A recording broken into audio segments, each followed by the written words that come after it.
Ah, mas que o mundo é injusto. É injusto mesmo. Ah, mas quem faz errado parece que chega mais rápido. E chega mesmo. Ah, mas quem não é fiel parece que é mais feliz. Parece mesmo. Nesse mundo tudo só parece. Mas quem quebra princípio não permanece. Constrói da forma que for. Se não for certa, não vai prevalecer. Então para de se comparar aos outros. Ah, mas que não sei o que. Não tem desculpa. Você não tá competindo com ninguém. Não. Você não tá numa corrida contra ninguém. Se você de hoje é melhor que você de ontem, tu já ganhou a parada. Ah, vai reclamar? Vai ficar perdendo tempo murando, colocando pra fora a palavra negativa? Então nem entra nessa conversa. Porque aqui, só pra galera que quer se tornar melhor. Quer se tornar uma pessoa mais sensacional.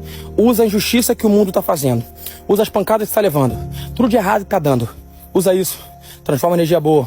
E faz alguma coisa que vai ocupar a tua mente pra você evoluir. Não tem segredo. O mundo é injusto? Mas quem quebra princípio não prevalece. Quem faz errado pode até chegar mais rápido. Mas um dia a casa cai. Faz certo. Sempre dá certo.